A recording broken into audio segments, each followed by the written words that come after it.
Welcome to Breaking Paradigms, a podcast where we talk about global perspectives on spatial planning in practice and theory, by Constanze Frech and Kusché.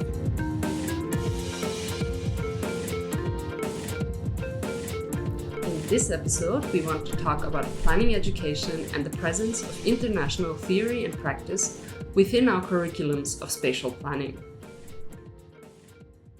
When we were thinking about creating this podcast, we were talking about our interests and our privilege that throughout our education, we got to know a lot of different perspectives on planning. We are two educated women with plenty of experiences at different universities, but we noticed something throughout.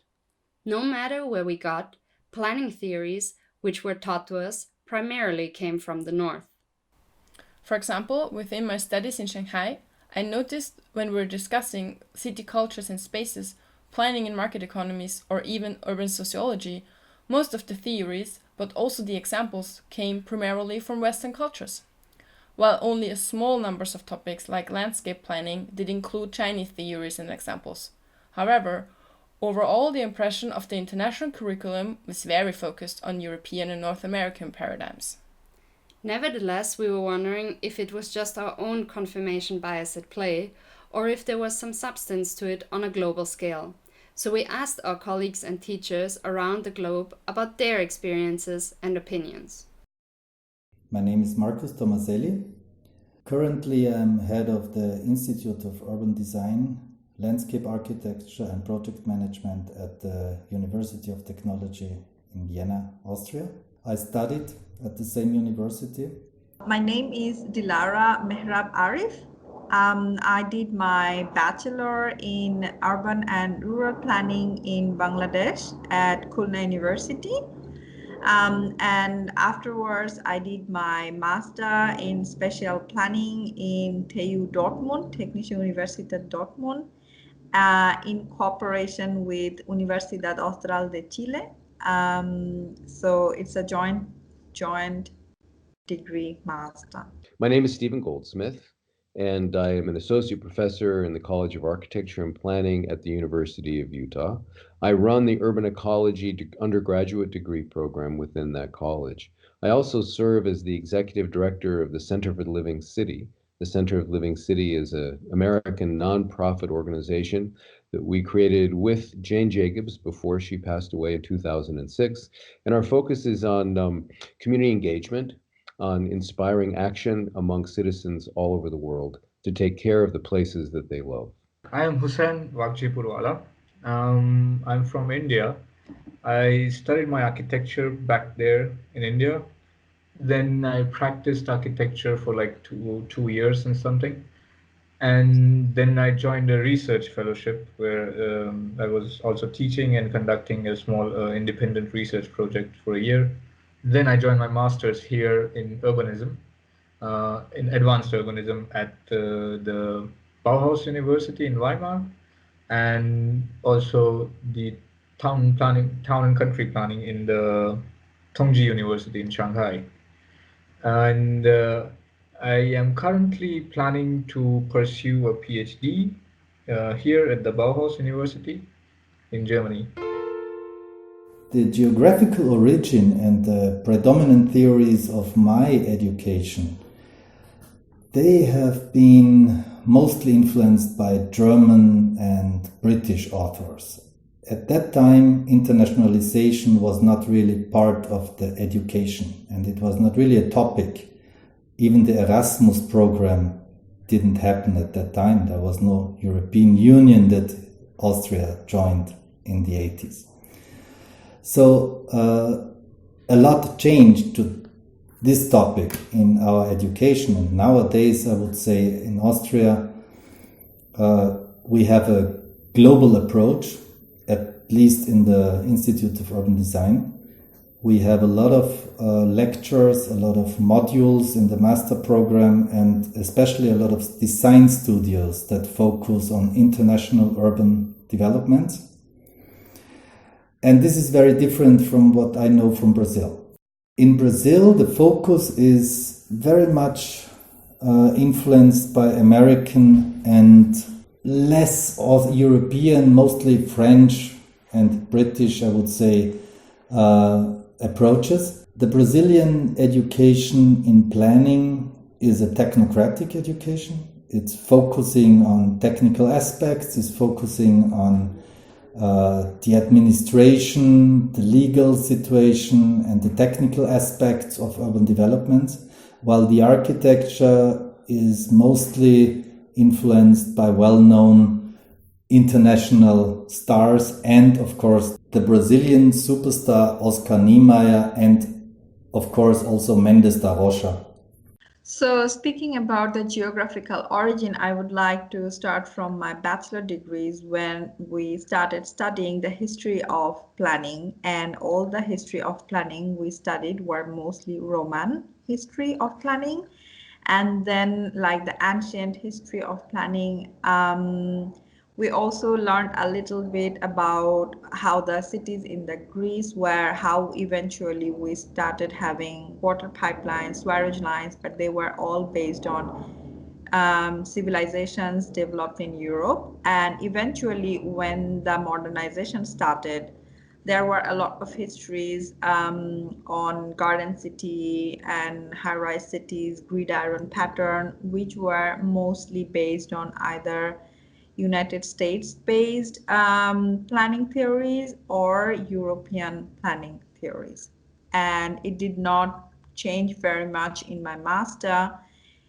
During my master, although we were looking at different patterns of different geographical areas, it remained, the ideal situation remained the same as what is it in the European cities, and putting that in standard, how different cities, or I would say European cities or US-based cities. I would not even mention North American, but so that was like the standard theories of planning studies.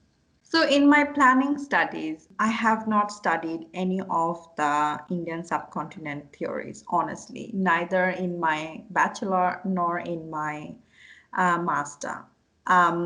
So as a trained planner, if I am asked to implement any theories, I cannot implement or put into consideration anything from there. The only perspective I have is because I belong there, because I have the perspective in my head and I have worked in the field level. That's why I have the idea.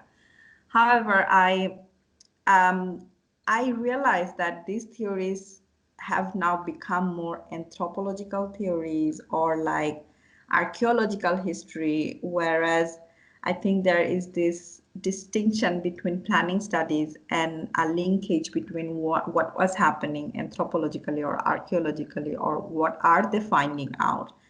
I think there's a scope that the planning studies could try to look into a little bit more.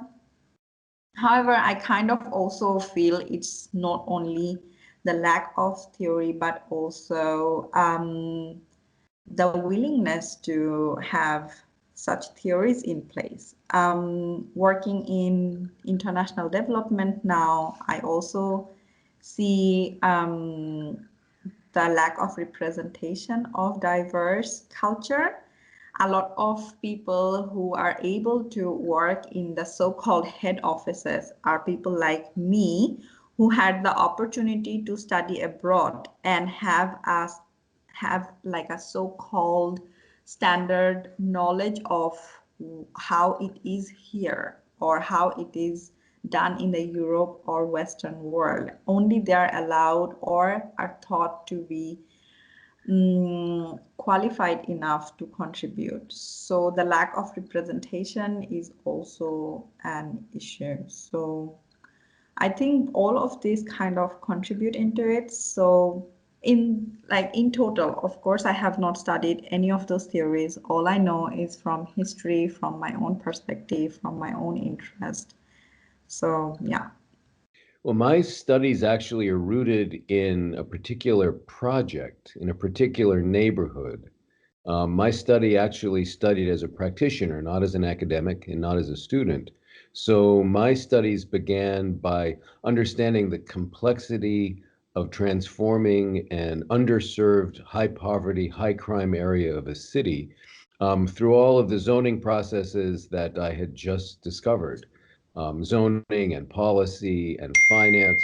So my work was very much around sort of a homegrown way of understanding what planning was. It was only later when I did a fellowship at Harvard that I began to understand planning from a 30,000 foot level as opposed to an on the ground, hammer in hand, maps in hand level.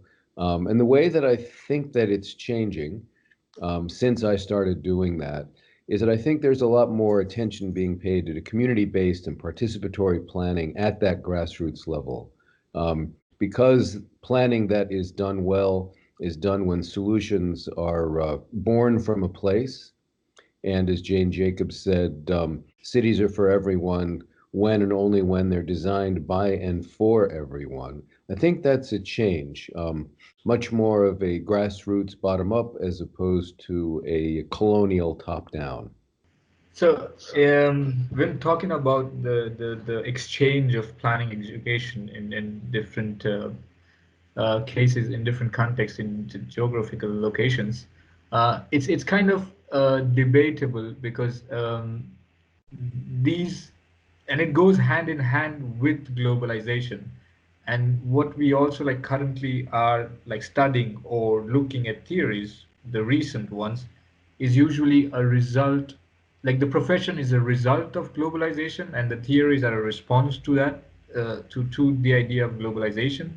And I think that's also brings in this very important question of uh, because we're looking not at contextual theories, but reading Harvey and reading theories of even in terms of practice, we're looking at the same models of globalization in terms of structures, in terms of science, in terms of industries. So, like real estate, you have well, real estate is one of the biggest thing that affects us as a city, as a city professionals, and so this the idea itself comes the idea of housing, for example. Why do we have the same issue with property, or these things are itself, these structures belong to the Western countries, and they come along with globalization. The idea of having land titles to a plot of land, they are there along with the globalized economy to run it smoothly amongst everybody.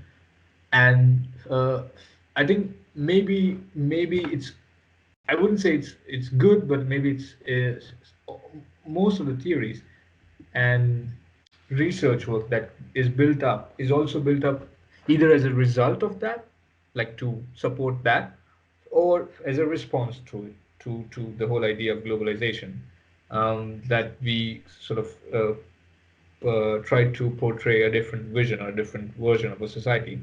And it's kind of in that field. Even in architecture, when we were, all the theories have always been Western. We always study the same theories. We study Bauhaus School, we study the Chicago movement, we study the Russian Revolution also, and we study all the humanities part also comes from the West in our education always. What we do in the education side of this in my institute, in the institution that I've been teaching in for 13 years, is we changed the undergraduate degree program from a degree in urban planning to a degree in urban ecology. The reason is that if practitioners can understand the real physiology of a place, the interconnections of a place, they are, yes, social spaces, they are economic places, and they are environments that include our sister species. They include our water, they include our air, they include all kinds of elements that comprise that environment. And we see them as an interconnected ecosystem, and how responsible we are to try to balance those, heal those, repair those ecosystems, do no harm to those ecosystems in many cases.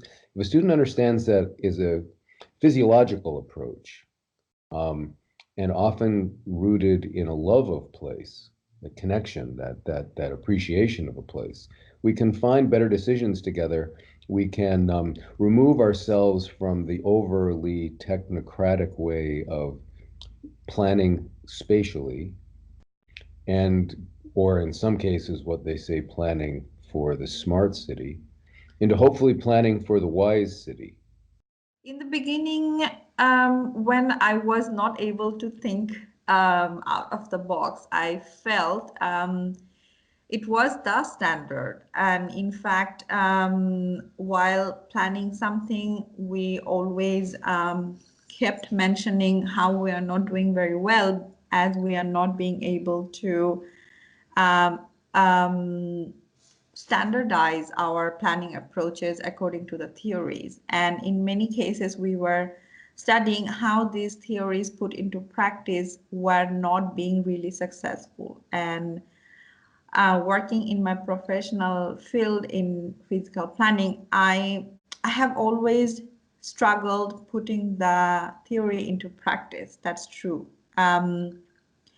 We studied why certain planning in Delhi did not work, like the gridiron pattern or Le Corbusier's garden city, why it did not work, because we know it does not work word by word in or like case to case. You cannot just replicate, we know that.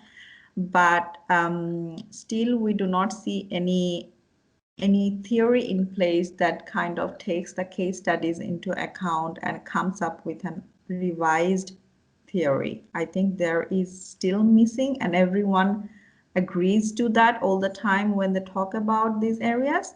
However, at the same time, I kind of feel, coming from an Indian subcontinent where we had almost the oldest civilizations, where we had roads, social centers, educational centers, and all these things. And we learn them in our schools, like primary education, high education. You learn about your history, but you don't see those histories putting into theory and globally studied.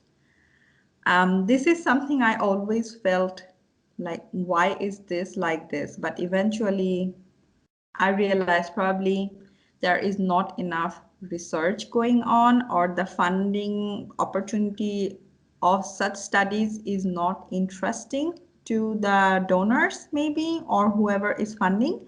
That might be one reason. So I always try to find a reason why is this not happening. And in the end, I find it's no one's area of interest, and it is always easy to have like a standard which is followed by the whole world, and diversity is not always easy. Yeah, so that's how I feel about the lack of diversity in planning theories. Let's start with Germany. When I was studying here, um, we did get to learn. Working on we had a studio project in Ethiopia itself, so we did get to learn what happens in Africa or how it happens right now, and we were also critical of what we were supposed to do and what we were being asked to do as a studio. And it is at the same time it is important, but just on the skills part of it, yeah, you just do it because you get the skills to do it and you have the things. But at the same time, we were critical of our approach, of what we are thinking, what we are doing. Then you take the context out of the thing, and then you just like, okay, this could be done anywhere. um, in terms of best practices, I would say, mm, not really that much, because I think we do advanced studies in a very stressed out way. I mean, like, there's just courses, courses, courses. Do this, do that, and do that, and it's sort of it's much more in China than here. But yeah, it's like you don't actually get the time until you take a break, and it's like, okay, let me just look around, and then you get to know what's happening. So yeah, I think that is what we have done. Like, I took a break in China, and then I now I had the time, so I get to know more in Germany itself, and we keep moving that way. But through the education itself, you get this idea I think there were two differences. In Germany, we started working on international context, which was quite nice to get. I mean, I would have never known, I would have never even been critical of Ethiopia, of doing what we were doing without actually doing it. So that's a good beginning. That's a good start for me to understand the context of Ethiopia as well. Uh, in case of China, I find it a little strange because for China, it is I felt that way, and I think a lot of other international students also feel that way. In many cases of these, how do you say, the studios, the projects, the research work is more of an advertisement for them, for the Chinese things they have. It's not a really a critical look at things, but it's more of a, oh look, we made the waterfront. Oh look, we made the fancy building here. And it is kind of and that comes down into the classroom, which is very a little like if you be critical about it, it's not looked upon in a right kind of way. So the critical element that we get here, even though we do it and then we are still critical of it, is different in China. And yeah, so that is what I find. In India, we were not really exposed. I mean, it's on the students you try to look at, but we're not really, in the terms of education, really exposed to too much of international experiences in that sense. For us nowadays, the internationalization is, I think, the basis of urban design education. The global urbanization process that is now going on and that leads to, in a few years, 70% of the world population living in urban areas is a global topic. It has international agenda, and it has a impact on the livability of our planet. So we cannot localize it to a certain cultural hemisphere or a cultural context only. We always have to see it as an international topic that is influencing millions of people all over the world in a similar way according to the topic of climate change. And this leads me to the basis of our education, of my education approach, of my planning ideals. I think what we now have to focus on is with certainty the fact that we have to keep our urban areas livable places. That means we have to focus on heat island effects, on water problems. We have to deal with energy topics, with sustainability, also with, of course, urban farming in a certain way. Would call it more urban agriculture, because it needs to cover the needs of millions of people, not only of a small neighborhood or some interested groups that do urban gardening. So that needs a totally different approach to what we understand as an urban environment and what we see in urban environment nowadays. First of all, before even beginning what affected my planning ideals, I must admit that all the planning studies I'm talking about is definitely not out of context. All planning theories, they try to focus on the well-being of the citizens, well-being of the people, like ensure the health and safety. So this is something we cannot deny that these theories are really focusing on. The only aspect I felt is a little perspective is necessary to put into place. And what affected really my planning ideals is when I started implementing, my ideal theories were not possible to put into places because every country is different. When I talk about even my study in Germany, Germans have their own spatial planning feature. But when I started my study, our professor said that actually there were case studies we were studying which said the planners cannot really change much. You cannot change how people think. So This idea actually affected my planning ideals, that I don't I don't just look at what the theory says, but try to put the social, economic, and also the cultural background in place. I would appreciate when people or planners plan something, that they do not forget the context, who they are planning for. I think I have sort of understood the way to connect things in terms of, like, now that uh, I I read that, I mean, cities are not made by planners. Like, you don't just sit and make a city, or something, right? And actually, through the engagements, through the studios, through what we have done, it was never about the width of the road, or never only about the width of the roads and the size of the plots, or stuff like that. No, we never discussed in that terms, but we were more like, what does it mean to have a city, or what do you understand as an economy of the city, or what do you understand as a social life of a city? And I think so. Yeah, the usual suspects in these cases are the same books that we all sort of read, the Henry Lefebvre and others at the same time.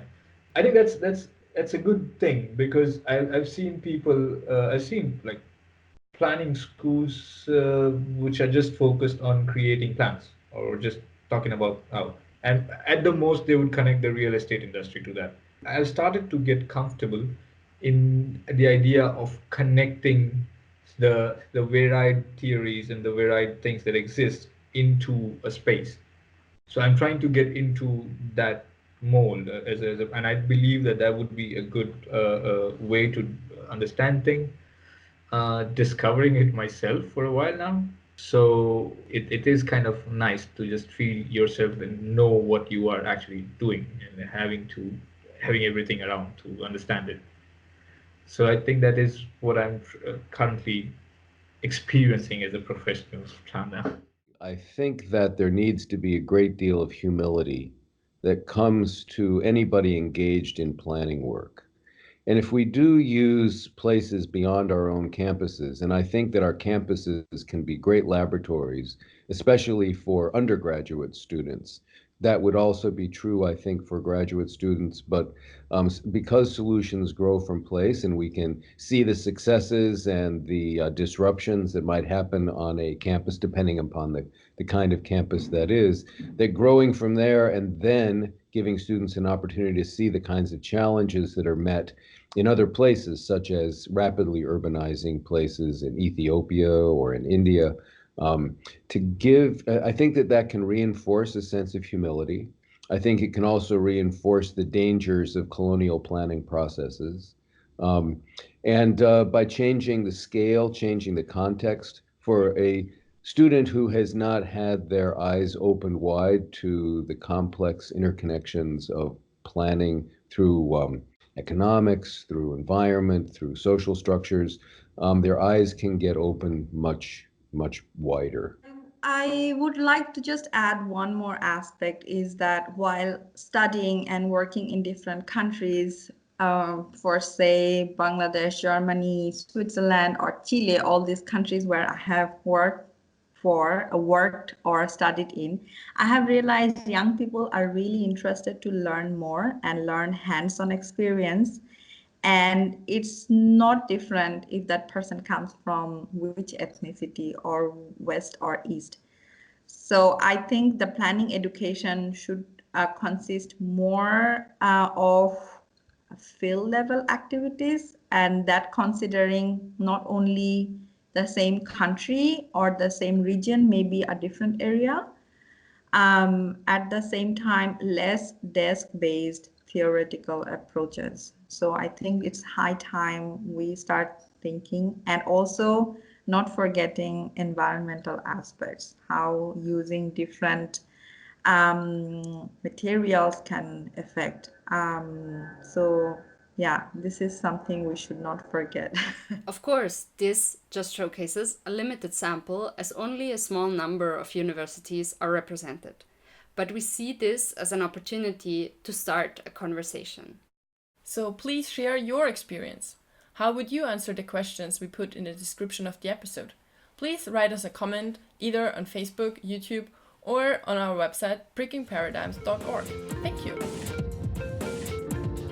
This was Breaking Paradigms by Constanze Frech and Sarah Kusché. Be part of the conversation. Connect with us on Facebook, YouTube, and at breakingparadigms.org. If you like what we do, consider supporting us and join our Patreon community. Content and editing by Constanze Frech and Sarah Kusché. Sound design by Dídac Barroso and Florian Frech.